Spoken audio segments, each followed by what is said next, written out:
Soy José Manuel Sáez, soy profesor titular en la Universidad Nacional de Educación a Distancia y me voy a encargar de moderar este panel, interesante panel, llamado Música e Impacto Social, en el contexto del primer Congreso Iberoamericano en Psicología de la Música y Cognición Musical.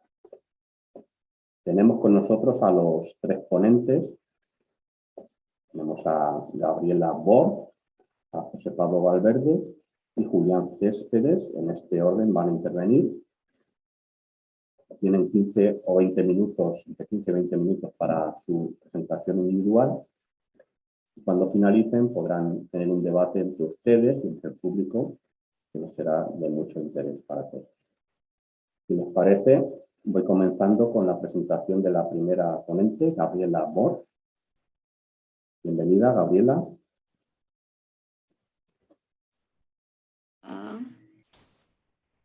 Sí, buenas tardes. Encantado de saludarle. Encantada también, muchas gracias. Muy bien, si le parece, le presento y toma la palabra. Bien. Gabriela Bort es profesora de Análisis y Percepción Musical en el Instituto de Artes de la Universidad Estatal Paulista, en Tunis, Brasil.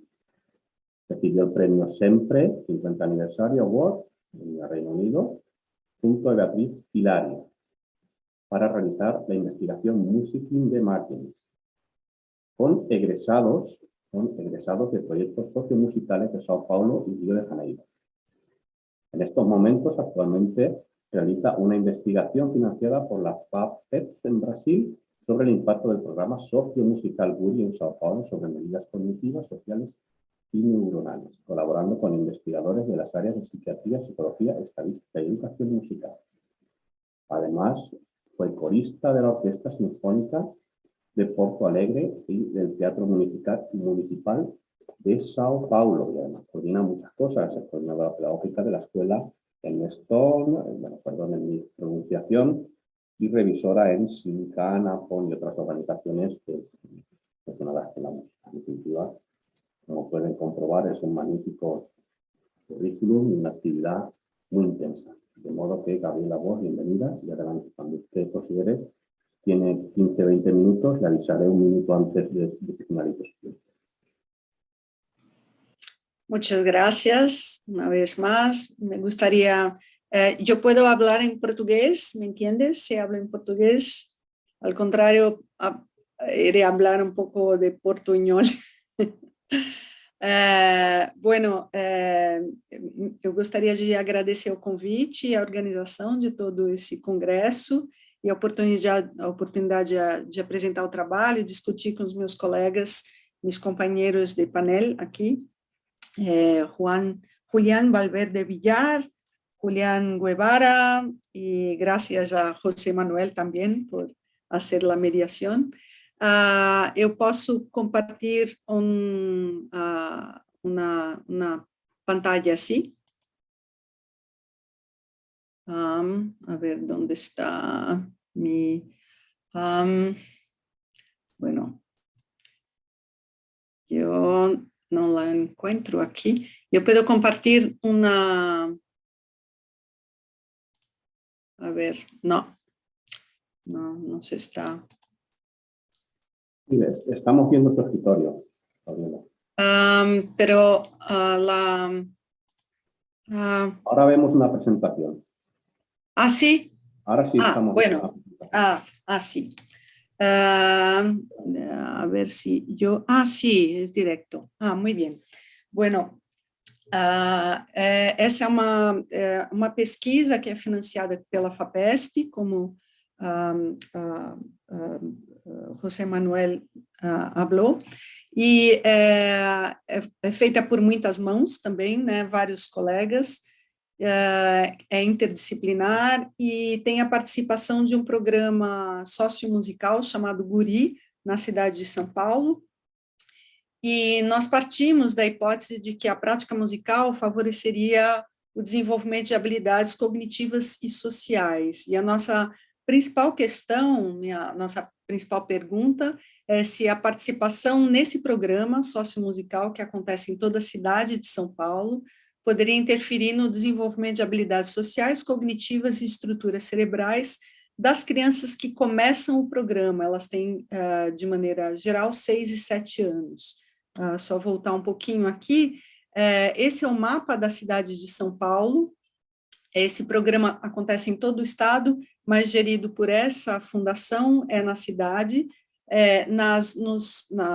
Os polos, a gente chama de polos, esses centros onde ocorrem esses treinamentos musicais, estão assinalados aqui, em geral na parte leste da cidade, onde está em amarelo, foi onde a gente foi, no norte e no extremo sul. Em geral, elas acontecem na periferia da cidade, nas afueiras.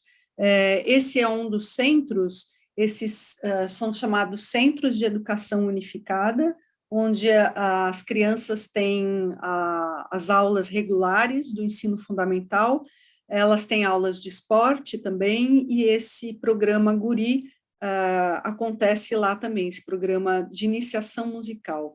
O programa, quando as crianças se iniciam, elas começam num treinamento que nós chamamos no Brasil de musicalização, que são práticas de ritmo, melodias, algum instrumental orfe e flautas doces também. Como a equipe é bastante grande, a equipe que concebeu é bastante interdisciplinar, então a professora Andrea Jacovski é do Departamento de Psiquiatria da Universidade Federal de São Paulo, Patrícia Lúcio é psicóloga, Hugo Cogo Moreira é estatístico, Nayana Germano, que também colaborou, é professora na Universidade no Sul do Brasil, Federal de Santa Maria, e a professora Beatriz Hilari é de Southern California. Ela é especializada em educação musical infantil. Esses são os médicos que deram os laudos, porque nós fizemos ressonância magnética também, para as famílias que levaram seus filhos para fazer ressonância. Aqui, vários dos bolsistas participantes, alguns foram substituídos ao longo do tempo, porque nós começamos essa pesquisa em 2019, mas ela teve que ser interrompida por conta da pandemia, e nós retomamos a pesquisa no ano passado. A análise também foi feita pela equipe da professora Andrea Jacovski, as análises das ressonâncias, com a participação de Célia Araújo e Daiane Leme, que são as assistentes da professora. Como materiais, a gente se inspirou na literatura sobre a música e cognição. Alguns estudos estabeleceram correlação entre música e funções executivas, outros uma relação de causa e efeito, e as funções executivas, principalmente as funções executivas ditas frias, são relacionadas a questões mais práticas, cognitivas, como memória de trabalho, memória verbal, flexibilidade cognitiva, controle inibitório, capacidade de planejamento. Elas aparecem muito mais na literatura do que as funções executivas quentes, mas as frias, elas são geralmente relacionadas ao córtex pré-frontal. E as quentes, elas envolvem também habilidades do córtex pré-frontal, mas também estruturas mais profundas do cérebro. Por isso, a gente também investigou, além de fazer testes psicométricos, a gente também fez ressonâncias magnéticas, né, para ver se havia correlação. Como instrumento de controle, a gente passou um questionário de status socioeconômico brasileiro, né, e também as matrizes progressivas coloridas de Raven, que é uma escala de inteligência não verbal, mas inteligência fluida. E como testes mesmo cognitivos, a gente se concentrou no SDQ, que é um questionário de comportamento que a gente passou para os pais, na verdade respondido na maior parte das vezes pelas mães, e tem uma validação e adaptação para o português do Brasil. Eu vou me concentrar nessa escala, porque a gente não tem ainda todas as análises, a gente acabou de coletar todo o material e ainda a análise está em progresso, né? Mas a gente também passou uma bateria psicológica de atenção, com avaliação de 3 tipos de atenção, concentrada, dividida e alternada, o subteste de dígitos diretos e indiretos para memória de curto prazo e memória operacional, e de comportamentos reativos e agressivos de pares, que eram as crianças mesmas que respondiam, né? E o SDQ, ele avalia nas suas subescalas problemas com hiperatividade, problemas de relacionamento, de conduta, sintomas emocionais e habilidades pró-sociais, numa escala Likert, em que os pais ou as mães respondem perguntas, por exemplo, seu filho compartilha frequentemente com outras crianças brinquedos, lápis, frequentemente tem ataques de raiva ou de birra, frequentemente ajuda pais, professores e outras crianças, e essa escala Likert, eles respondem, isso é falso, é mais ou menos verdadeiro ou verdadeiro. Nas ressonâncias magnéticas, elas foram feitas no Hospital São Paulo, que é um hospital público associado à Unifesp, a Universidade Federal de São Paulo, e nós fizemos captação de imagens estruturais e funcionais, e na técnica de DTI também, né, de difusão de água, né. Como a gente coletou esse material? Como a gente não poderia sortear, não dava para ser um estudo randomizado, por questões éticas do próprio programa, eles não podem sortear quem vai fazer música e quem não vai, então nós visitamos, aqui são fotos da equipe com os bolsistas, eu fui com os bolsistas nos locais, e a gente passava um filminho que também foi desenhado por uma das bolsistas, Beatriz Abade, e o Vitor narrou o filminho, para apresentar o que a gente pretendia encontrar ou buscar, né, na pesquisa aos pais, convidava-os para participar, eles respondiam esse questionário de comportamento, o SDQ, que era um fator de exclusão. Então, eles, no sentido, a gente acabava escolhendo as crianças que tinham mais problemas sociais, de relacionamento ou emocionais, né?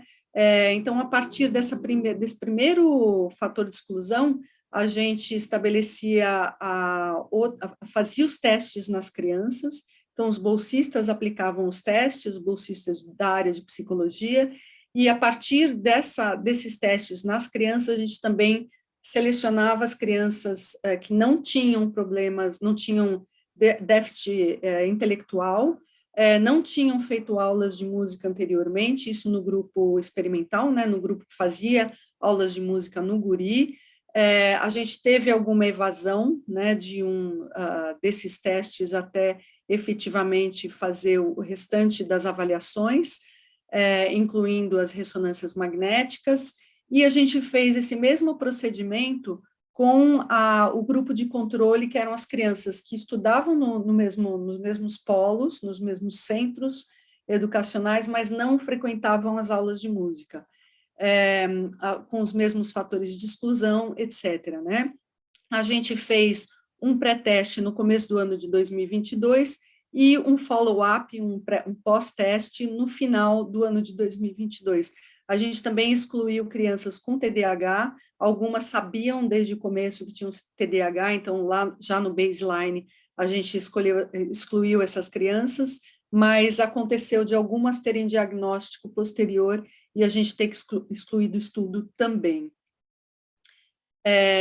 Para os exames de ressonância magnética, a gente não conseguiu todas as crianças que fizeram os testes psicométricos, mas as que a gente conseguiu levar para o hospital, elas passavam por um processo de dessensibilização para conseguir entrar na máquina e ficar paradas, né, para o exame poder acontecer. Então, com uso lúdico, né, com fantoches, entrando num túnel num primeiro momento, depois eles entravam num túnel de brinquedo com os sons da ressonância magnética num celular ou num tablet, e depois iam para a ressonância magnética, e no final eles ganhavam um certificado de participação, de contribuição com a ciência.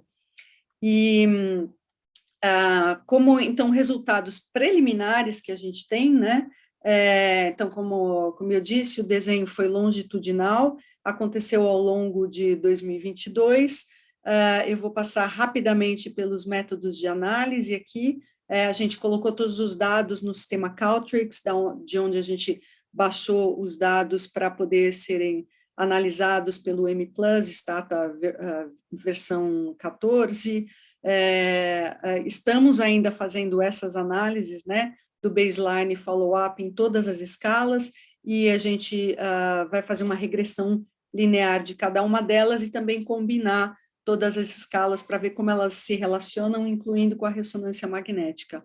As ressonâncias magnéticas, por enquanto, a gente também só tem os resultados estruturais, ainda a gente vai passar pelas análises funcionais e também cruzar os dados psicométricos com elas, né?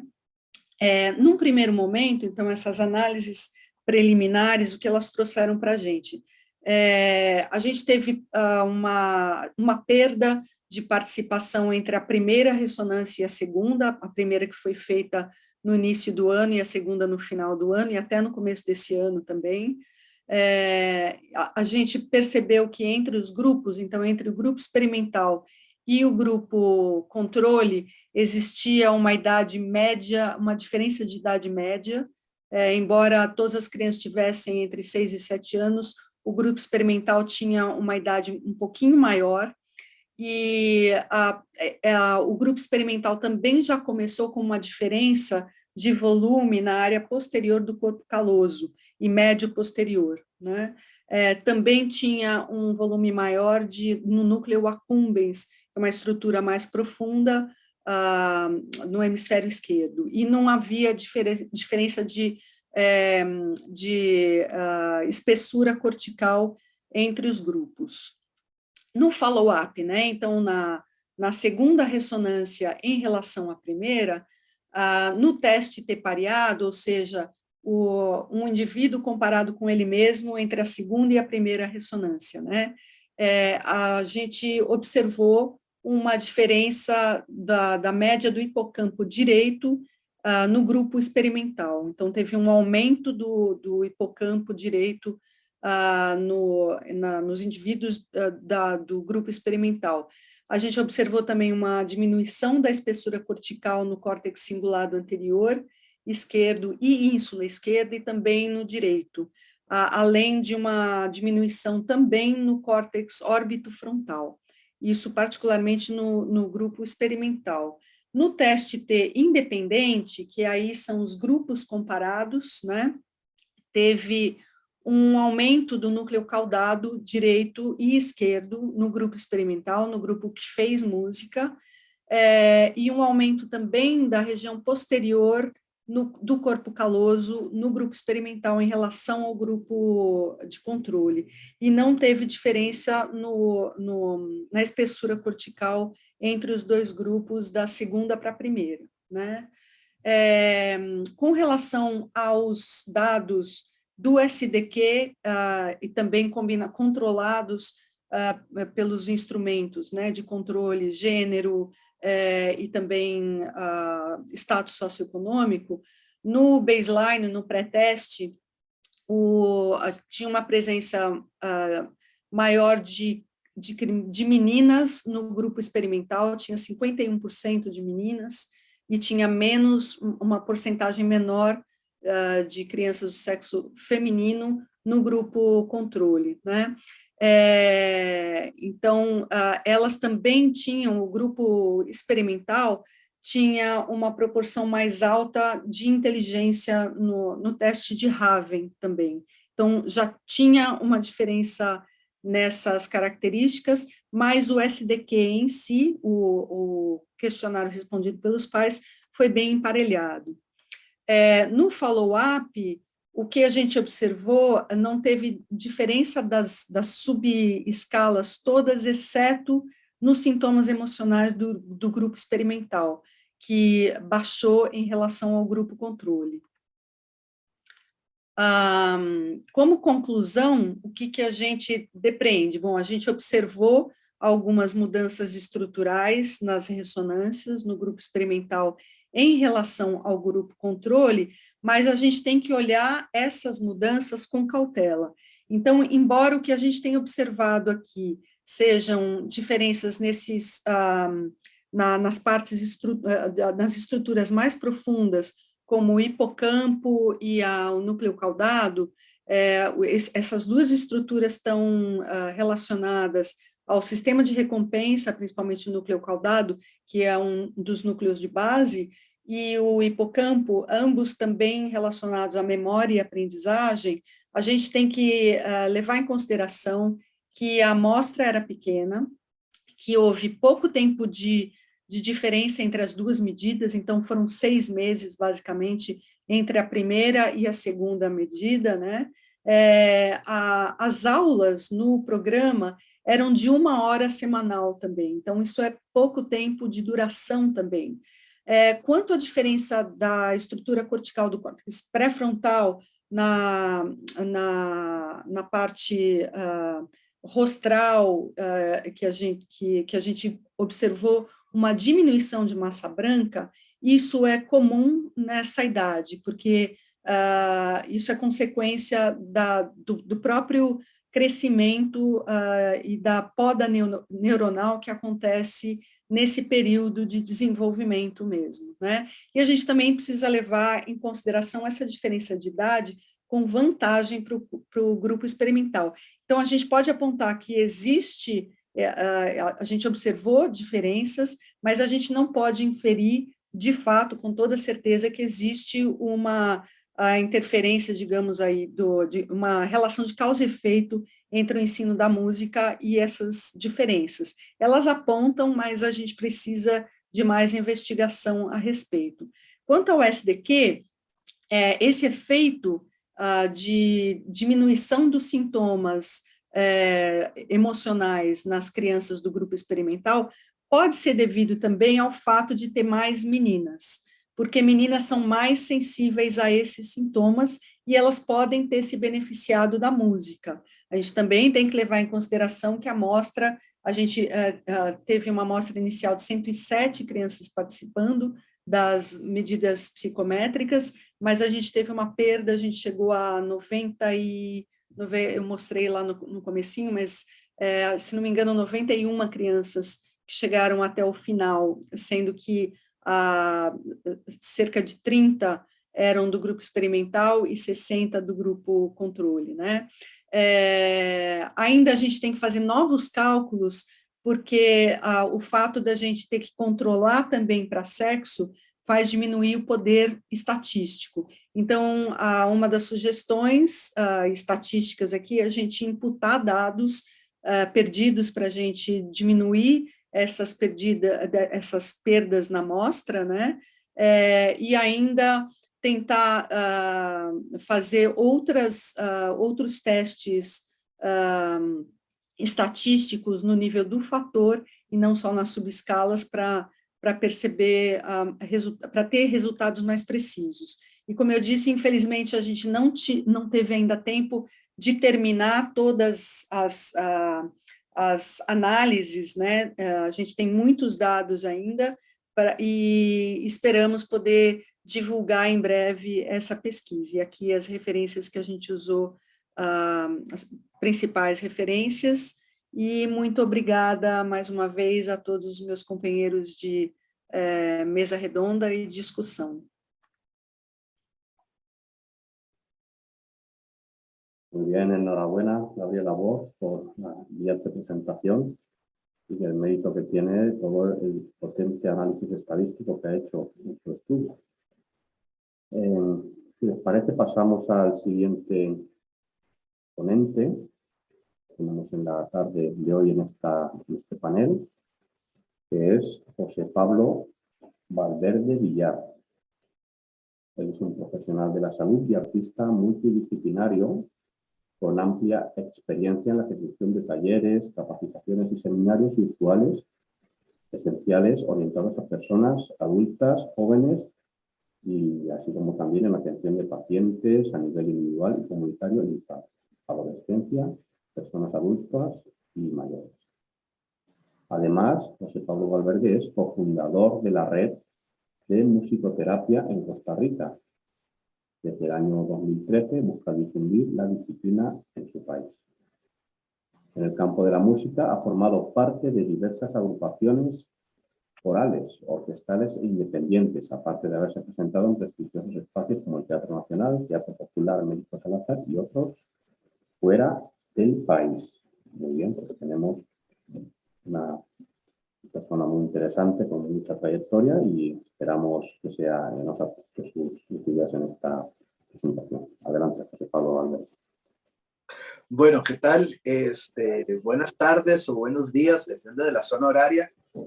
Tal vez para mencionar un poquito, mi formación o desde el punto que lo voy a hablar, yo estudié musicoterapia en Argentina y luego psicología en Costa Rica. Entonces, el enfoque, me resonó muchísimo la propuesta del taller de música e impacto social, ya que también en mi experiencia laboral he trabajado mucho o muy de cerca con poblaciones en riesgo psicosocial, es decir, con vulnerabilidad psicosocial, que creo que eso está presente en todos los países, por lo menos en los países que estamos acá, digamos, México, Brasil, Argentina, España, Costa Rica, ¿no? Y a mí me surge la inquietud, y tal vez mi charla va a ser un poco más de discusión o tirando preguntas de reflexión. Entonces, igual, si en algún momento alguien quiere interrumpir y discutimos, me parecería sumamente enriquecedor, porque creo que soy fiel creyente de que las preguntas son lo que construyen. Es decir, yo aquí más bien no vengo a plantearles o a darles algo, sino más bien a invitar a que dialoguemos. Es un poco el estilo que les quiero proponer. Y entonces me resuena la temática del impacto social, es decir, ¿a qué nos referimos con impacto social? Y pienso en todo lo que está pasando hoy en día, por ejemplo, con las tecnologías en la música y cómo eso afecta lo social y principalmente cómo afecta también a las comunidades vulnerables.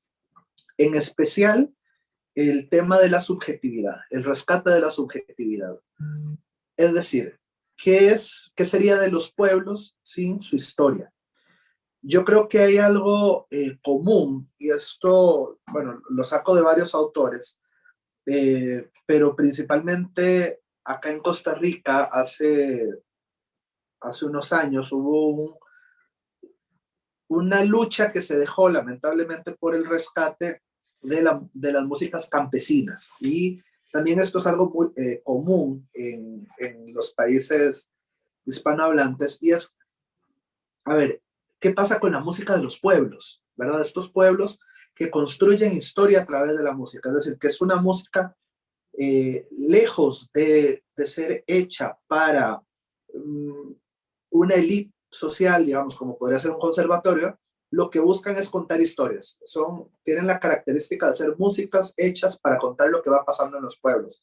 Esto está presente en España, está presente, en los payadores en Argentina y en Uruguay, ¿verdad? Y demás.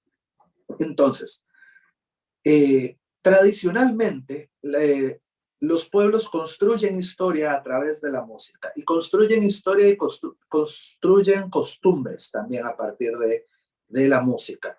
Claude Lévi-Strauss, que es muy conocido por el tema de la familia y de las relaciones de parentesco, era un gran músico y tiene muchos escritos muy interesantes sobre la música y el mito, y cómo la música construye el mito de las sociedades, ¿verdad? Entonces, ¿esto qué nos dice? Que la música refleja un modo de vida de los pueblos, refleja cómo conciben lo que hay alrededor, cómo conciben la salud, la enfermedad, cómo viven la religión, cómo viven los ritos, los rituales, los mitos, ¿verdad? Entonces, gracias a esto también podemos saber, detectar, leer si un pueblo, una sociedad, una región goza de factores de resiliencia o, por el contrario, se ve afectada por factores de riesgo.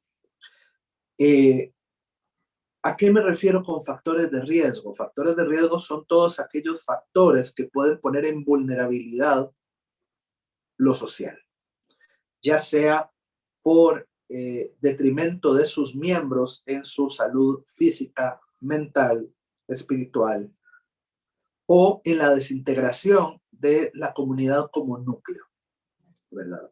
Factores de resiliencia, por el contrario, son todos aquellos factores que permiten una construcción grupal, que permiten que sus individuos se reconozcan, que permiten que sus individuos se reconozcan como pertenecientes a un grupo y que esto además contribuya al crecimiento de la comunidad. Entonces, plantearse sobre música e impacto social me parece que tiene esta beta de cómo la música puede primero contribuir a detectar factores de riesgo y factores vulnerables, y también cómo la música puede contribuir a fortalecerlos. A fortalecer tanto los factores de riesgo como los factores de vulnerabilidad. Porque, por ejemplo, me llama muchísimo la atención cómo hoy en día se han ido perdiendo las músicas de los pueblos en función casi que de un solo género, digamos, en función de cómo inclusive en las dinámicas del mercado se han ido comiendo también un poco esta producción de subjetividad. Es decir, cómo los individuos ya no se reconocen ni por una lengua, ni por un idioma, ni por un género, ni por una música, sino se fuerza a lo masificado, a la masificación. Y en la masificación se pierde lo subjetivo, se pierde lo propio de cada pueblo.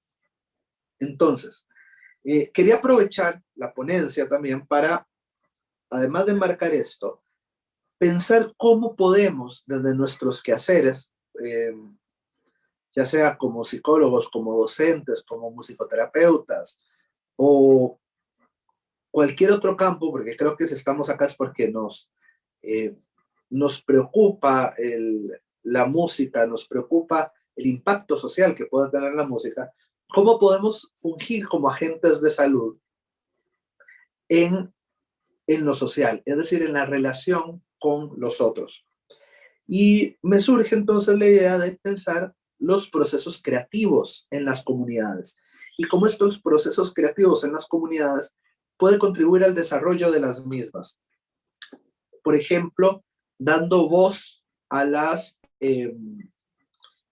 personas, dando voz a aquellos sectores que por condiciones sociales de vulnerabilidad y demás quedan tapados por un mercado, quedan tapados por un estigma social y por lo tanto no se escuchan. Y recordemos cómo la música en esto históricamente ha servido o ha fungido justamente para el rescate de las voces. De hecho, muchas de las músicas populares me refiero a aquellas que originalmente no fueron pensadas para la academia, luego la academia las absorbió y las transformó, ¿verdad? Pero que tienen este componente, por ejemplo, el tango en Argentina, como el tango surge en los barrios más deplorables de la Boca, ¿verdad? De los barrios, de los sectores portuarios, ¿no? Leía alguna vez, no recuerdo al autor, lamentablemente, que decía esto, ¿no? Que en aquellos tiempos de esa migración, por supuesto que esperaban no sé, que vinieran los migrantes con Rousseau debajo del brazo, ¿no? Y en cambio lo que llegó al puerto de aquel entonces fueron gente de mala vida, digamos, por decirlo de alguna manera, ¿no? Pero y cómo esto empezó a hacer surgir un género que hablaba de esa vida, ¿verdad? Digamos, el componente moral lo podríamos discutir, creo que acá no viene al caso, pero cómo el tango en un principio nos hablaba de cómo se vivía la vida en los puertos en aquellos tiempos en Buenos Aires. Como por ejemplo el blues hablaba de la tristeza y de la melancolía, del duelo de lo que alguna vez fue, ¿verdad? O con la esclavitud. Y así podemos encontrar muchas músicas. Es decir, cómo gracias a la música estos pueblos pueden de una forma darle un lugar a sus penas, digamos, decía el flaco Spinetta, si no canto lo que siento, me voy a morir por dentro, ¿no? Cómo la música funge en lo social de esta manera. Entonces, plantearse un proceso creativo es plantearse también que en una sociedad la creatividad contribuye a fomentar los factores de protección. ¿Por qué? Porque primero pone a pensar al individuo o al grupo de individuos sobre su condición, que es uno de los factores que se borran. Es decir, cuando hablo de que se borra la historia de los pueblos, creo que se borra todo el trazado de cómo se llegó hasta donde se está, de las luchas, de los logros, de los anhelos, ¿no? Y justamente la creatividad tiene que ver con el rescate de la historia, tiene que ver con el rescate introspectivo y tiene que ver con una elaboración de cómo una sociedad, cómo un pueblo hace algo con eso. ¿Para qué? Ya sea para o no repetir la historia o justamente cambiar la historia o hacer algo distinto con la historia. Entonces, hablar de música e impacto social es también poner al sujeto en primer lugar de su condición como, y digo sujeto, puede ser individuo o puede ser comunidad, al sujeto en primer lugar de su condición y también cómo puede ser agente de cambio, cómo puede ser justamente tomar una posición de responsabilidad frente a su condición, frente a su estado y cómo puede buscar también cambiarlo. Ya sea porque la música, y acá creo que habría que abrir el panorama de los usos de la música, ya sea porque la música sirve como vehículo o como canal, como medio, ya sea que la música es un producto de la cultura, es decir, ya sea que se ponen a componer música y a través de la música nos cuentan su historia, nos cuentan su cosmovisión, nos cuentan, o la música como educación, o sea, ya sea a través de la educación musical, digamos, con todos los beneficios que esto conlleva, o ya sea la música como una forma de ritual, que no pasa por la música como entretención, digamos que esa es otra historia de la música, es decir, cómo la música en los pueblos funge como para entretener, ¿no? Nietzsche lo mencionaba como la música de dionisíaca y la música apolínea, donde lo apolíneo tenía que ver con lo racional, ¿no? Del dios Apolo, el dios de la guerra, ¿no? Apolo tocaba los instrumentos de cuerda, entonces la cuerda es matemática, digamos, bueno, los vientos también, pero en aquel entonces se decía, ¿no? La cuerda es medida, ¿no? Entonces, la música apolínea, ¿no? Como esta parte racional de la música, digamos, me tira a la idea de la música como educación, todos los beneficios que puede aportar la educación musical en lo social, ya sea para el crecimiento cognitivo, ya sea para la meditación, etc. Pero también cómo la música tiene este otro factor que Nietzsche llama lo dionisiaco, es decir, la música como entretenimiento, y cómo el entretenimiento también es necesario en una sociedad, como es necesario también que hayan espacios de ocio, espacios de salud mental, espacios donde el individuo pueda pensar en su condición y hacerse responsable de ella. Hay acá y quiero traer a colación, un mito en el que he estado trabajando últimamente y siempre que uno tiene una ponencia, una charla, yo creo que uno trae como lo reciente que viene trabajando, ¿no? Uno se ve muy afectado por esto, y es el mito de Sísifo. No sé si alguien lo conoce acá.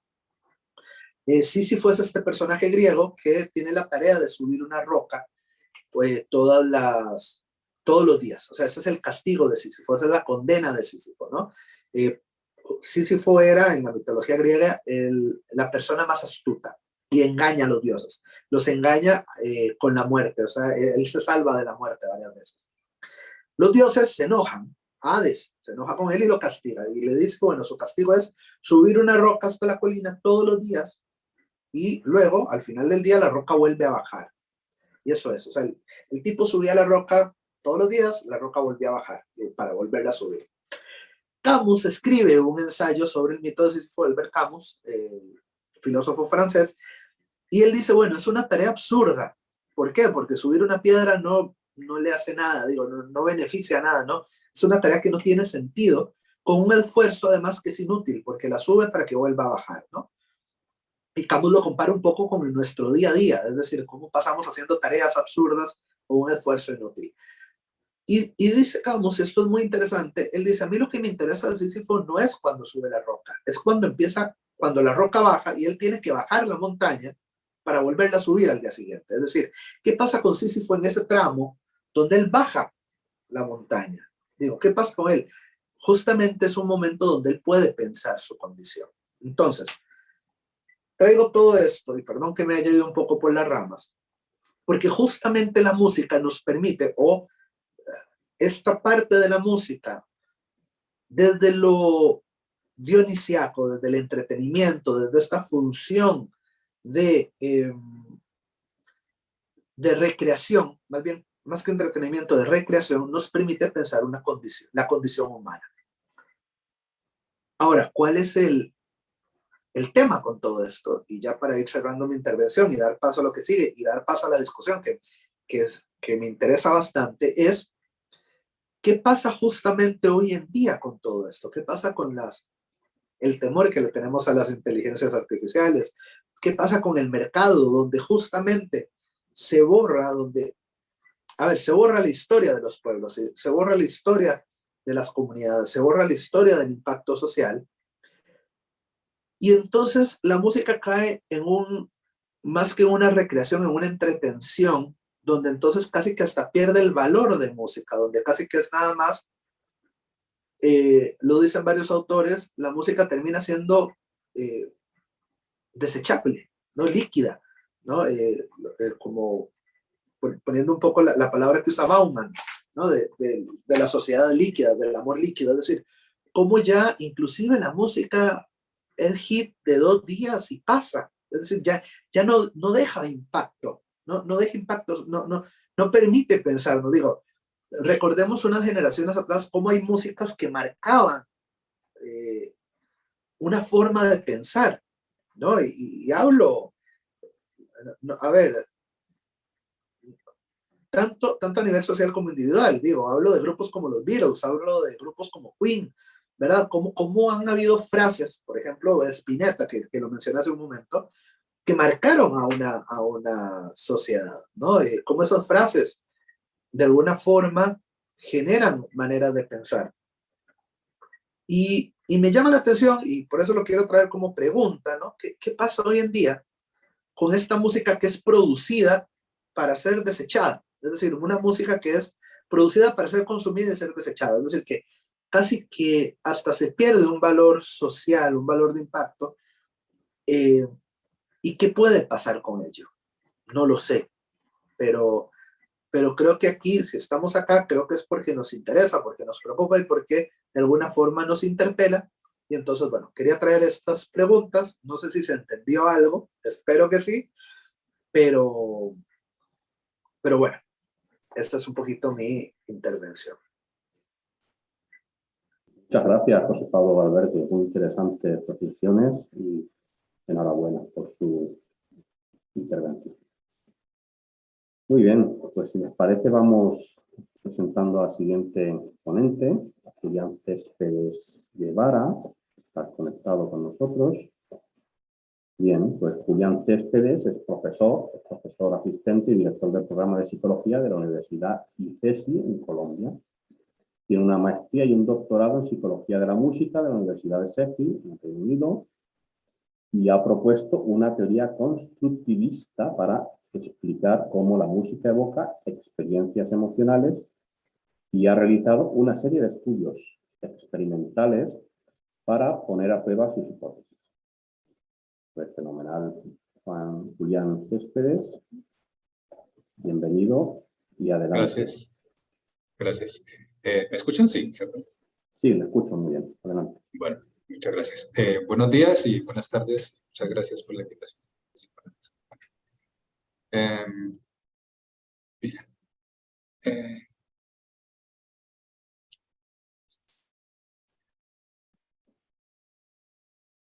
Estamos viendo su presentación con las diapositivas a la izquierda.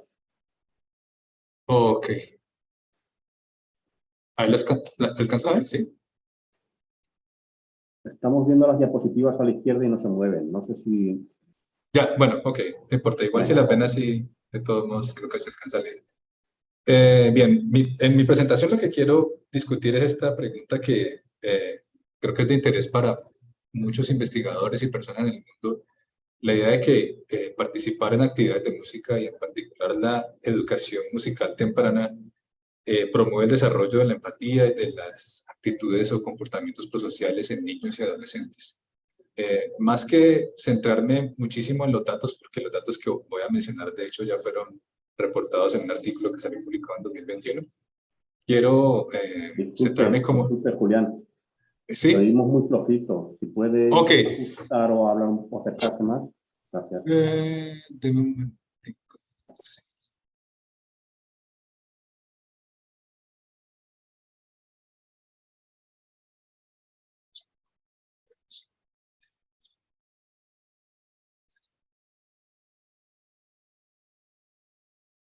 Bueno, voy a intentar hablar más duro a ver si así funciona mejor. ¿Así está mejor? Muy bien, adelante. Ok, sí. Bien, entonces, como les decía, este interés por la pregunta sobre si la música promueve la empatía es un tema que ha sido de interés tanto científico o académico como para muchísimas personas que trabajan o enseñan música o que apoyan el uso de la música en contextos sociales para el beneficio de las personas que, por ejemplo, se educan musicalmente. Entonces, más que centrarme en los datos de la investigación que voy a mencionar, que ya fue reportada en un artículo que salió publicado en 2021, quiero centrarme más bien es como en la discusión teórica de qué significan o qué sugieren esos datos y qué podemos hacer para responder científicamente esta pregunta sobre si la música promueve las clases de música, digo, que si las clases de música promueven el desarrollo de la empatía. Entonces, ¿qué se entiende por empatía? Voy a proponer simplemente que es la capacidad de entender y responder a las experiencias afectivas únicas de otra persona. Es básicamente la definición estándar, es la idea de que uno puede reconocer lo que otra persona está sintiendo y además como resonar efectivamente sintiendo una emoción equivalente a la que la otra persona está sintiendo. O sentir compasión también, a veces hay autores que las hacen equivalentes, hay otros autores que insisten en que deben ser distinguidas. Hay varios tipos de empatía, de varios criterios uno las puede clasificar. Por ejemplo, de acuerdo al tiempo uno puede pensar que la empatía puede ser disposicional, como un rasgo de la personalidad permanente, la tendencia de una persona a ser más o menos empática independientemente de la situación en la que se encuentre. O la empatía que ocurre en situaciones concretas ante estímulos concretos, que la podemos llamar empatía situacional. Y de acuerdo al contenido con lo que uno empatiza, pues uno también puede pensar que la empatía puede ser clasificada como empatía cognitiva si el énfasis está en entender o percibir lo que el otro está sintiendo, o empatía afectiva cuando el énfasis está en la dimensión de compartir lo que el otro está sintiendo, es decir, responder o resonar, como decía, afectivamente con el otro. La empatía pues cumple múltiples funciones en el desarrollo de una persona porque nos ayuda a comprender las intenciones de los otros, a tomar decisiones cuando estamos interactuando con otros, están muy relacionadas con los juicios morales, evidentemente, usualmente entre más una persona logra empatizar, pues logra tomar decisiones morales que consideran las consecuencias buenas o malas de las acciones para los demás. Están asociadas también con el desarrollo de sentido de pertenencia a grupos y con el comportamiento prosocial, que son básicamente las conductas de ayuda interesada o desinteresada a otras personas. Ahora bien, la relación entre música y empatía ha sido propuesta ya por varios modelos teóricos y ha sido explorada empíricamente ya desde hace algunos años. Varios modelos han propuesto que la participación en actividades culturales y musicales especialmente promueve la prosocialidad y el bienestar individual y grupal. Y desde hace ya varias décadas, alrededor del mundo, varias instituciones gubernamentales o no gubernamentales han creado muchos programas inspirados en el programa llamado El Sistema de Venezuela, que es este programa de formación en música clásica masiva, con la idea de que esto promueve el desarrollo psicológico positivo y, por ejemplo, actitudes de sana convivencia.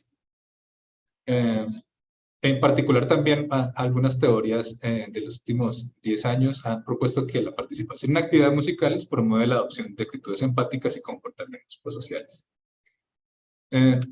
Ahora, yo creo que hay razones para ser optimistas con respecto a si la pregunta de que si la música genera empatía, como que teóricamente tiene sentido que la música promueva la empatía, porque pues ya hay investigaciones y bastante evidencia de que en general ni siquiera hacer música, sino participar en actividades en las que uno se coordina movimientos con otros, genera, por ejemplo, la sensación de parecerse al otro y también genera conductas de ayuda o actitudes de empatía hacia las personas con las que uno se coordina.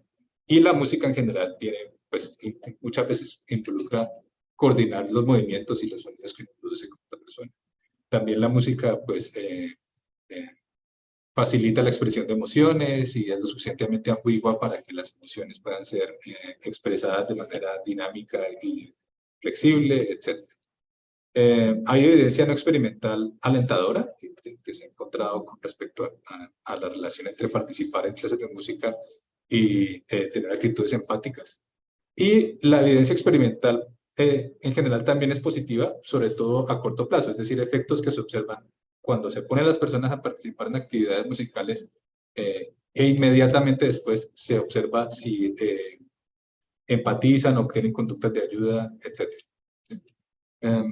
Ahora, también hay razones para ser escépticos. Una de ellas es que se ha encontrado que la transferencia, es decir, esta idea de que uno puede entrenarse en un dominio y luego esto tenga consecuencias para otro dominio, es improbable. Se ha encontrado, por ejemplo, que las personas que son muy buenas en el ajedrez desarrollan una memoria de trabajo muy buena para el ajedrez, pero no necesariamente esa memoria de trabajo es muy buena para otro tipo de actividades.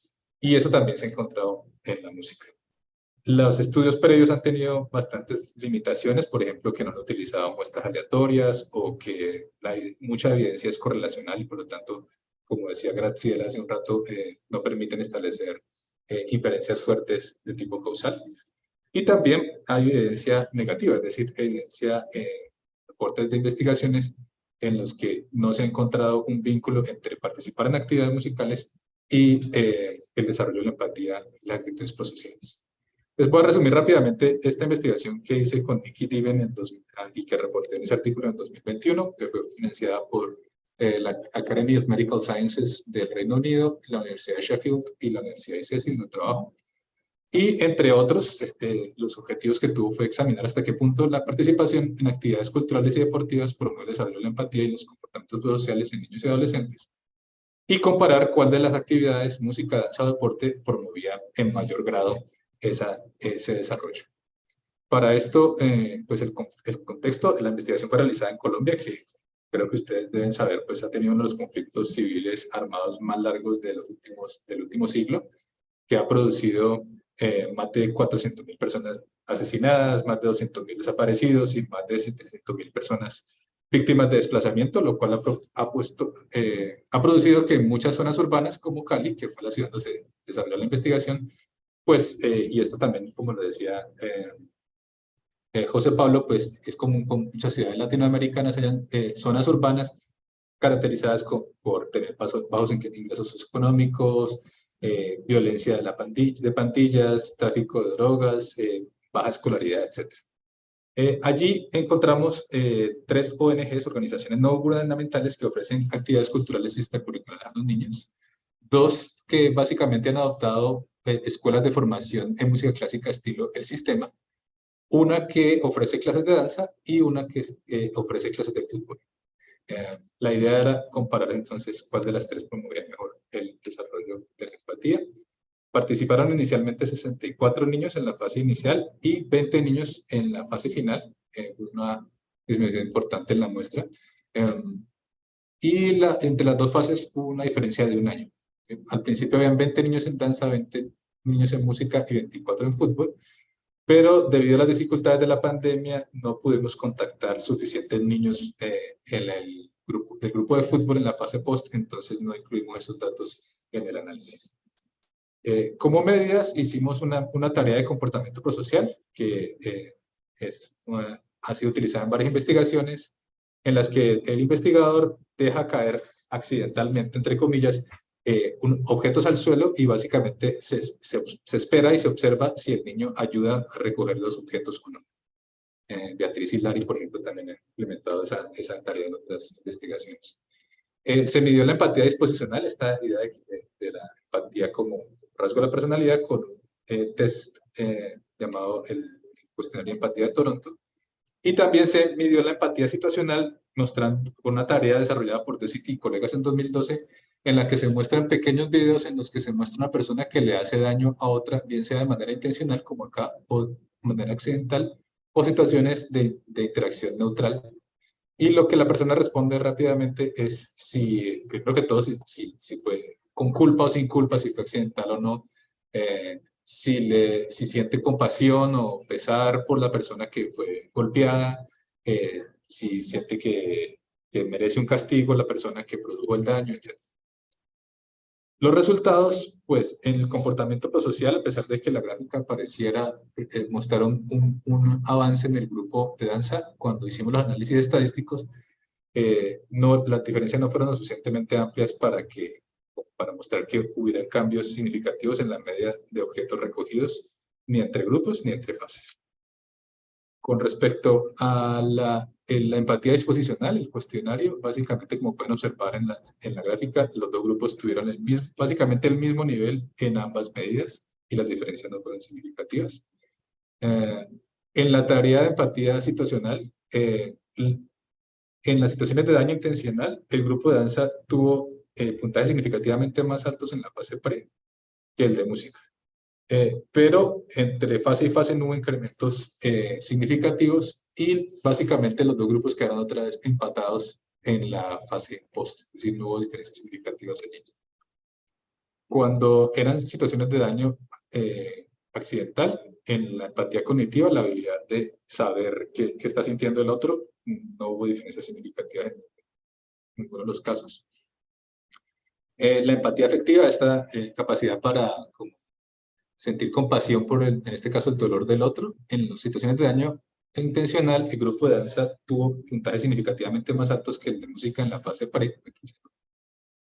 Y el grupo de música tuvo un incremento significativo entre fases. Aquí se nota pues como está pendiente pero en la fase post no hubo diferencias significativas.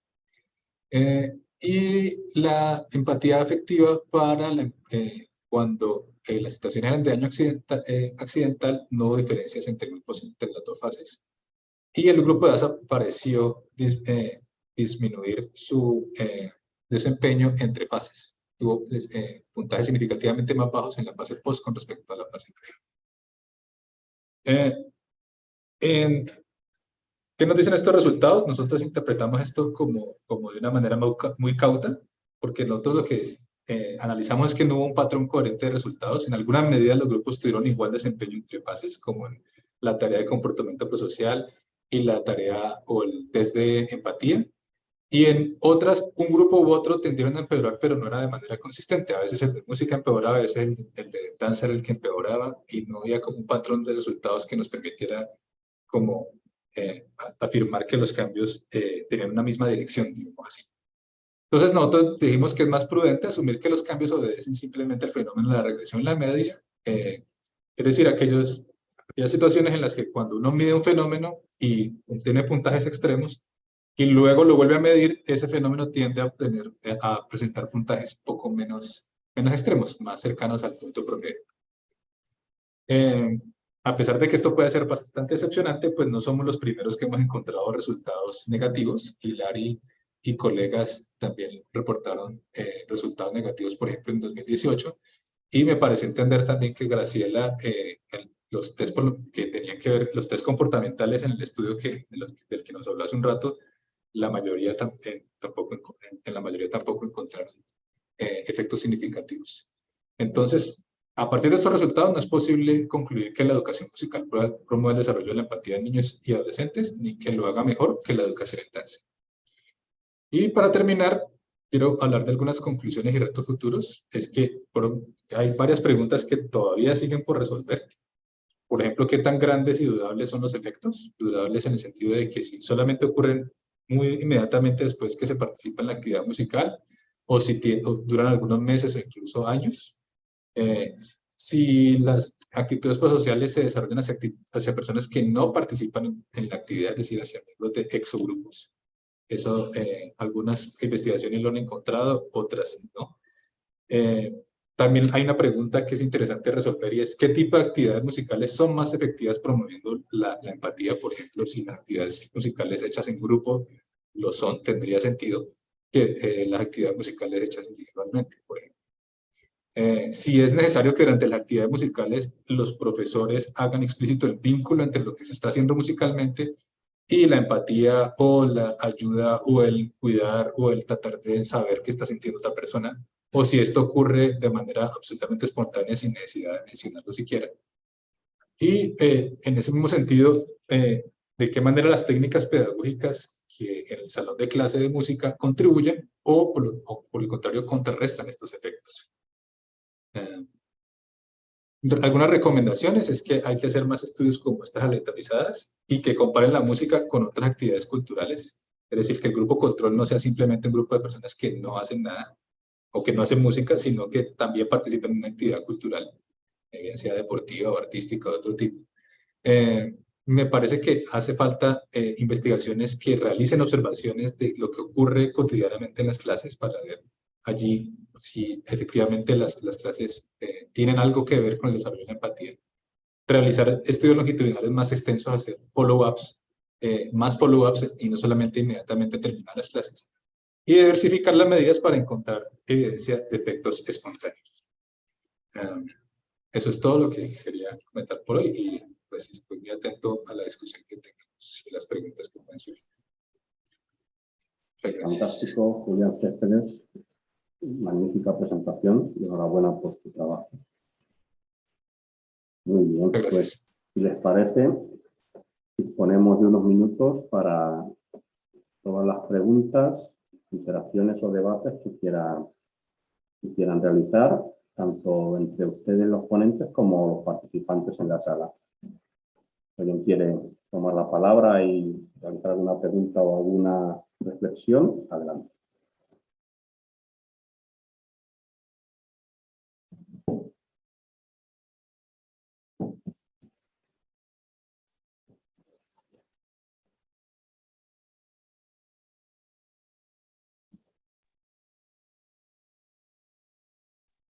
Eu gostaria de fazer uma pergunta à professora Graziela Borges. Adelante, Marcos Mesquita. Obrigado. Em 2018, eu assisti a uma palestra da professora Beatriz Hilari na Universidade Federal do ABC, aqui em São Paulo, enfim, próximo a São Paulo, e eu fiquei muito contente de escutar o relato da professora Hilari, porque ela estava participando de um projeto de pesquisa em Los Angeles, avaliando as crianças que participaram de um determinado projeto de aprendizagem musical, só que esse projeto era baseado no famigerado El Sistema venezuelano. Não vou falar muito sobre El Sistema, porque pode ser que haja aqui pessoas partidárias desse El Sistema, mas o que ela relatou foi muito importante, muito interessante, porque ela reparou que o El Sistema não dava às crianças a oportunidade de se manifestarem de outra maneira, a não ser diante de um regente que dava ordens a elas, regendo arranjos, peças clássicas, etc, etc, etc. Elas não tinham oportunidade, por exemplo, de dançar, de se mover no espaço, elas não tinham oportunidade de improvisar música, enfim, muitas outras atividades, né, que seriam extremamente relevantes para elas. E a minha pergunta é um aprendizado reacionário que caracteriza também o ensino musical aqui no Brasil e em São Paulo, e especialmente em muitos projetos sociais, não prejudicaria o desenvolvimento das crianças ao invés de fato, ampliar as suas capacidades cognitivas, etc, etc?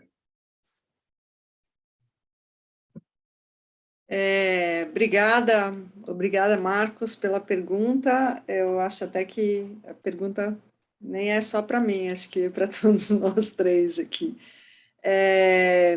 Claro que eu não posso afirmar, né, se é prejudicial ou não, com todas. A gente precisa de pesquisa, né? E é o que a gente está tentando fazer, né? Mas justamente com a professora Beatriz Hilari, durante a pandemia, a gente, quando teve que parar essa pesquisa, a gente começou outra que era mais possível via Zoom, justamente, que era qualitativa.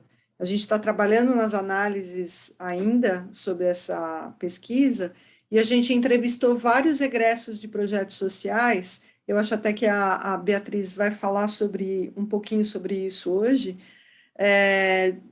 de São Paulo e do Rio de Janeiro, e com desenhos diferentes, e foi muito interessante ouvir os relatos.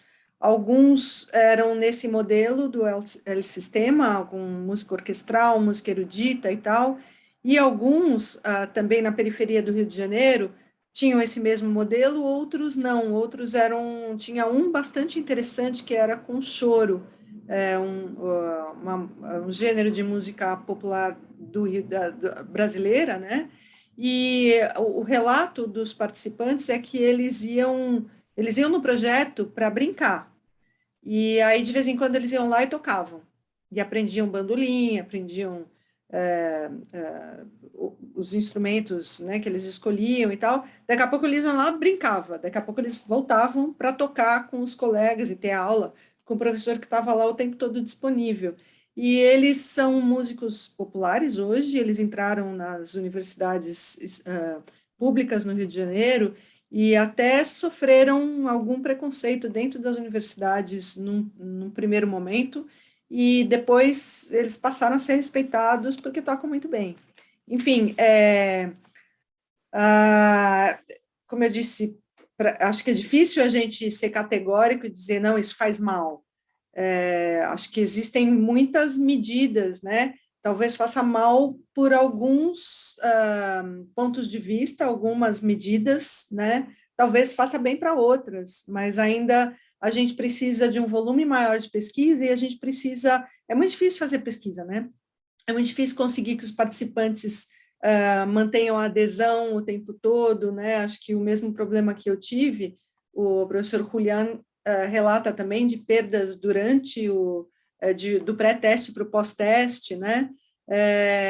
E o que eu tenho percebido é que talvez a gente precise de pesquisas internacionais, né? Que a gente tenha colaboração multilaboratorial para ter maior volume, uma amostra maior, para a gente poder realmente inferir causa e efeito nesses vários aspectos socioemocionais, memória, né, etc. Mas esse é o meu ponto de vista. Não sei se os colegas aqui da mesa concordam ou têm algo mais a colaborar.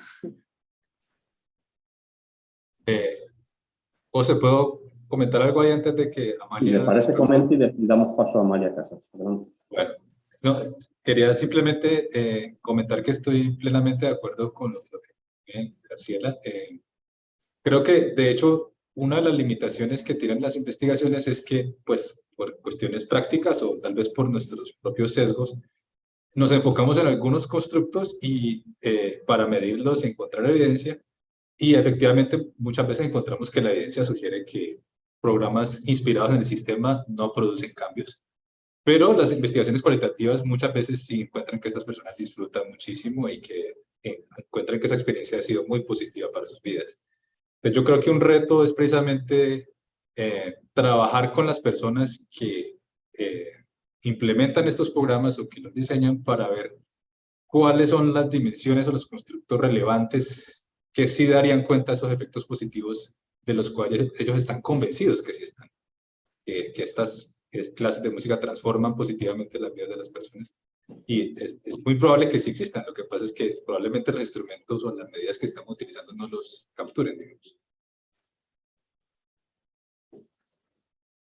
Muchas gracias Amalia Casas, ¿quería usted comentar algo? No lo oímos. Por favor. No, Ahora sí. ahora sí. Está muy conectado con lo que estaban hablando los compañeros y además es muy de agradecer que presenten estos datos que contradicen a lo mejor esas ideas previas, porque dentro de la investigación llevamos mucho ese sesgo romántico de querer demostrar lo bueno y lo positivo que hace la formación musical, ¿no? Entonces, agradezco mucho los trabajos de Hilari y los de Julián también para mostrar esta otra visión. Y mi pregunta para Julián es un poco cómo afrontaríamos un poco ese tipo de trabajo. Dices que haciendo a lo mejor seguimientos un poquito más longitudinales. El hecho es que nos encontramos con que también la investigación nos va dando cómo el modelo conservatorio ha sido un desencadenante de muchos males también a nivel psicológico en la formación, y eso contradice lo que diríamos románticamente que la música aporta beneficios, ¿no? Entonces, ¿cómo podríamos hacer ese tipo de investigaciones en las que realmente tenemos que analizar cómo se está haciendo la transmisión? Tú decías a lo mejor el enfatizar metacognitivamente que se están trabajando determinadas conductas prosociales.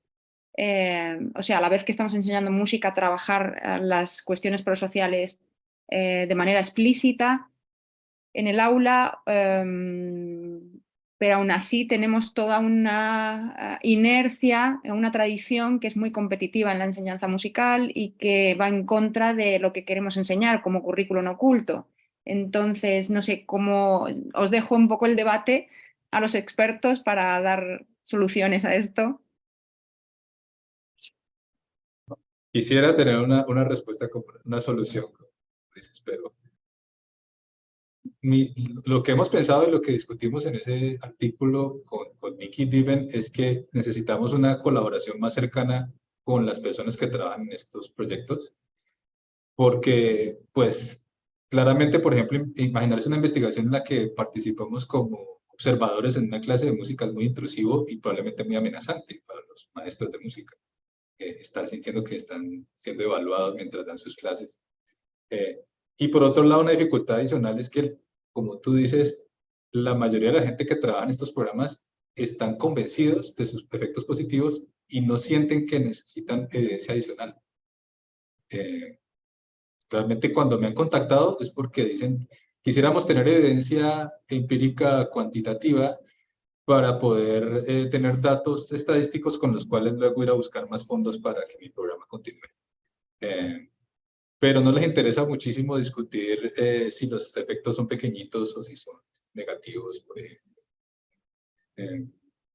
Pero creo que sí, ahí es donde está el reto. No tengo una respuesta, pues, como, aparte de lo que les decía, como de esas sugerencias de trabajos futuros, y esto que estoy diciendo, no. Siento que creo que eso lo tenemos que construir entre todos los que estamos interesados en este fenómeno. Genial, gracias, Julián. No sé si Graciela a lo mejor también puede aportar algo porque habéis trabajado tanto também. Bom, como eu apresentei, nós não temos ainda os dados analisados de todas as escalas para poder também pensar melhor, de uma maneira mais ampla, sobre os resultados e sobre esse programa em particular, né? Mas, claro, todos nós estamos pensando na possibilidade de nosso ensino, na verdade, ser negativo em certos aspectos, porque é muito competitivo, porque é muito ligado à tradição da música do ensino europeu, né? E acho que o que o José Pablo traz também é importante a gente pensar, porque, embora a gente ainda não tenha um modelo também, aparentemente, não pesquiso sobre isso, mas no nosso caso, na América Latina, sobre o que seja ensino musical decolonial, isso está sendo pensado, porque acredito que isso seja um traço comum entre todos nós aqui na América Latina. O ensino da música clássica foi um projeto de civilização, né? Foi um projeto civilizatório. E por muito tempo nós não nos questionamos sobre isso, e atualmente existe essa preocupação de valorizar a música tradicional, mas não só isso, não só a música em si, porque eu acho que o problema não é a linguagem musical, a questão é como aprendemos. Então, para usar um exemplo recente na história do Brasil, desde 2012, a gente passou a ter cotas para ingresso na universidade, cotas raciais e socioeconômicas. E isso mudou muito a perspectiva, isso mudou muito os alunos, né? O ingresso dos alunos, as características. Hoje antes, a universidade pública tinha basicamente alunos brancos e de classe média. Hoje a gente tem alunos afrodescendentes, em alguns lugares indígenas, e uma variedade socioeconômica muito maior. E isso nos tem desafiado no próprio ensino, porque a gente recebe alunos que tiveram uma prática muito mais informal. E, ao contrário de a gente pensar, esses músicos têm dificuldades ou têm deficiências, por exemplo, de leitura, e muitos até têm, mas eles têm outras facilidades que os nossos músicos eruditos não têm. Por exemplo, improvisação. Ou escuta de harmonia, né? Então, isso qualitativamente faz a gente repensar, mas como acho que mencionou o Julián Céspedes, nós ainda não temos os traços, né, os modelos teóricos ou os construtos teóricos e as ferramentas para medir, ou talvez a gente ainda não tenha conseguido estudos suficientes para poder dizer isso categoricamente, né? Essa é a minha opinião. Muy bien. José Pablo, adelante. Bueno, los escuchaba y me surgen preguntas. Y una de esas, con respecto a la educación musical, y lo veíamos en musicoterapia, creo que la primera y más grande es si esta forma de educación, la que hemos venido abordando en América Latina, y como lo dice Graciela también un poco, ahora la nueva tendencia a la decolonización. Me surge la pregunta, si primero esta educación musical interpela a los sujetos, ¿qué tan lejos está de su día a día? ¿Qué tan lejos está de su realidad también, verdad? Porque tradicionalmente la educación musical ha sido una educación de tradición de conservatorio clásica, digamos, de cierta región de Europa, ¿verdad? Hablar de música europea también creo que es hablar de cierta región europea, porque, insisto, también España, Portugal, Holanda, Alemania tienen músicas regionales. Es decir, no es una formación europea del flamenco andaluz, por ejemplo, por poner un ejemplo, o de las Canarias, ¿no? Digamos. En esto, bueno, soy amante de Pedro Guerra o inclusive hace poquito tuve una experiencia muy hermosa aquí en Costa Rica de tocar en un lugar que es Casal Catalán, que es un centro cultural catalán, y yo les externaba mi admiración por justamente la defensa que ha hecho Cataluña de la lengua, ¿no? Es decir, no es cualquier formación europea, eso es a lo que me refiero, es una formación europea muy específica, de cierto sector social, de cierta élite social, que está buenísimo, mi instrumento, yo toco fagot, o sea, más europeo que el fagot, o sea, más clásico que mi instrumento creo que no hay. Pero en la formación musical, si ya hablamos de ir a impartir música a una comunidad de vulnerabilidad, ¿interpela esto? ¿Está lejos o está cerca de estos sujetos? Entonces, creo que también hablar de, digamos, un poco para responder a la pregunta y un poco con el ejemplo de la empatía, ¿desde qué idioma le estamos hablando o le estamos comunicando eso? Digamos, tomando el ejemplo que se mencionó, ¿no? Y otra cosa que me hace resonar con esta intervención de Graciela es pensar en invertir el modelo, ¿no? Usualmente el modelo de enseñanza es, yo docente vengo a transmitir una cosa. Más bien creo que aquí es ponernos en una posición de escucha de qué me puede aportar esa comunidad, qué puedo leer en esa comunidad y cómo puedo aportar. Porque, por ejemplo, si suponemos que el ritmo, voy a poner un ejemplo del ritmo, y que el ritmo me va a dar ciertos beneficios a nivel corporal, bla, bla, bla.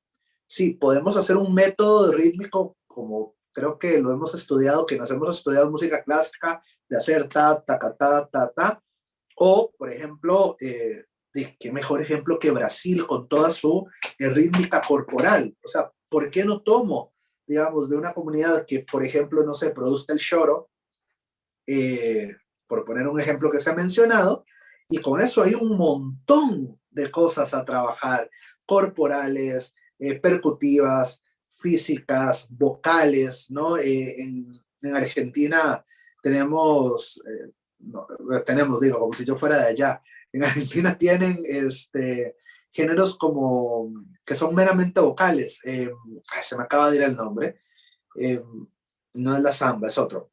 Bueno, a ver, que se puede trabajar, por ejemplo, solo la voz. Entonces, y también lo otro, la otra pregunta es, ¿cuál educación musical? ¿Se necesita que un profesor en una comunidad que vaya a instruir sobre música sepa de lectura musical, sepa que es una negra, que es una blanca, o haya una transmisión más orientada hacia lo oral, por ejemplo? Es decir, digo, creo que hay comunidades donde hay músicos excelentes. Acá en Costa Rica tenemos el calipso, y bueno, y en mucha parte de la franja afrodescendiente de América Latina, y que tal vez, o el blues mismo, y tal vez no saben ni siquiera escribir música, pero transmiten oralmente. Creo que esto también pasa en Andalucía con el flamenco. Es decir, hay músicos geniales que son analfabetas, pero eso no quita que sean músicos geniales. No sé si me explico la diferencia. Entonces, también creo que habría que pensar cuál educación musical, ahora que Julián decía, bueno, tal vez hay que cambiar el método, tal vez, algo así lo mencionó, tal vez hay que cambiar la escala. Creo que es muy complejo.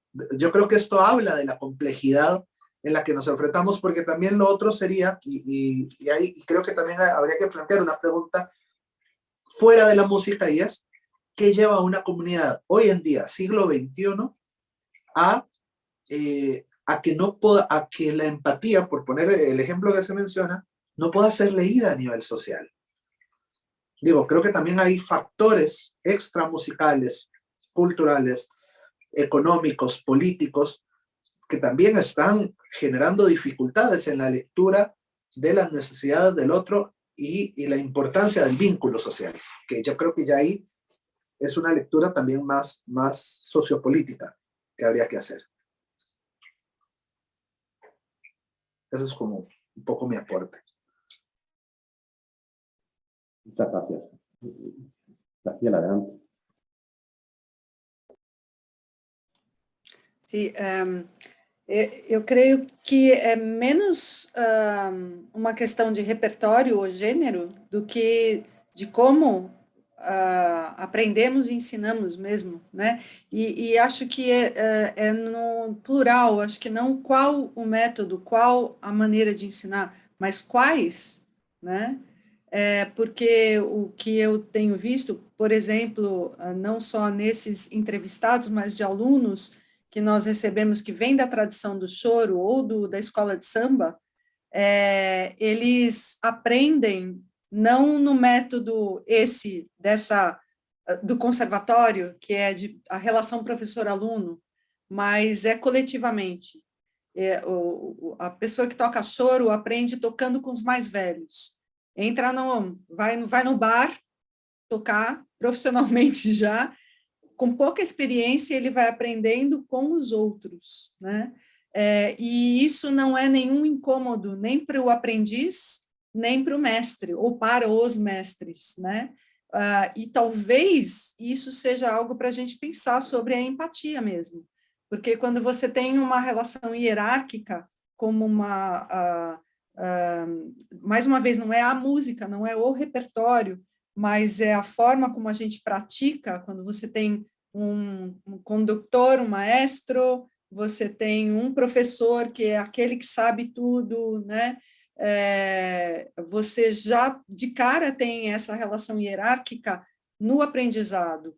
Quando você aprende colocado lá no meio do grupo, tocando com várias pessoas que já têm mais experiência, e você vai aprendendo com elas e as pessoas estão ensinando, ou não estão nem ensinando, elas estão se relacionando pela música, é um aprendizado diferente. E eu não acho que acho que isso é muito menos o repertório do que as formas com que se pode aprender, né? Então, acho que isso é algo para a gente pensar, repensar no nosso ensino, né? Perdón, interrumpa, creo que hay un punto importantísimo que acaba de decir Graciela, y es el valor del aprendizaje colectivo. Creo que eso, digo, lo rescato, ya lo dijo, pero lo subrayo, ¿no? Porque tradicionalmente el aprendizaje ha sido uno a uno, ¿no? O uno a varios, y creo que la construcción colectiva, hablando de música social, en lo social es una construcción colectiva, donde todos están implicados y donde el maestro es uno más, que lee, que sabe, que aporta, pero no, digamos, no sé si enseña. Es más, yo a veces siempre lo debato con mis estudiantes. Yo no tengo que enseñarles, construyamos en conjunto. Creo que eso es un valor importantísimo. Más bien, gracias, Graciela, por ese aporte, porque sí, hacía falta.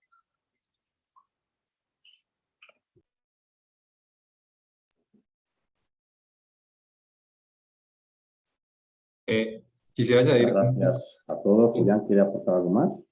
Sí, quiero hacer un comentario con respecto a lo que acaba de decir Graciela, y es que estoy de acuerdo que lo que ocurre en la clase puede ser más importante que el repertorio. Sin embargo, también hay que tener en cuenta, como de hecho, creo que ella misma lo mencionaba hace un momentico, que la decisión sobre qué repertorio tocar trae consigo muchas connotaciones de formación, unas connotaciones y unos ciertos valores muy importantes. Por ejemplo, en este mismo estudio, de hecho, tuvo una fase cualitativa, nosotros encontramos que las personas que implementan estos programas tienen la idea de que la música que hay que enseñar es esta música clásica europea, porque es una manera como de sacarlos de ese mundo empobrecido, peligroso y feo, a este mundo ideal de la música inmortal que compusieron unos alemanes hace 3 siglos. ¿Sí? Entonces, efectivamente, yo creo que son ambas cosas. Es no solamente lo que pasa en la pedagogía, sino también que hay que interrogarse cuando estudiamos este fenómeno, cuáles son los supuestos que subyacen a esas decisiones sobre qué enseñar y cómo enseñarlo. Es lo que quería. Perdona, sé que estamos a los últimos minutos. Só para problematizar um pouquinho, né? O que eu temo só é que com o discurso do repertório a gente não permita é muito categórico, mas não se esqueça que tem muitos dos nossos músicos que vêm da periferia, que vêm de outras tradições que não da música europeia, alemã, etc., e que escolhem fazer isso e fazem muito bem. E então eu temo que tenha um discurso também perigoso de dizer, não, agora você só tem que fazer choro, você não toca bar.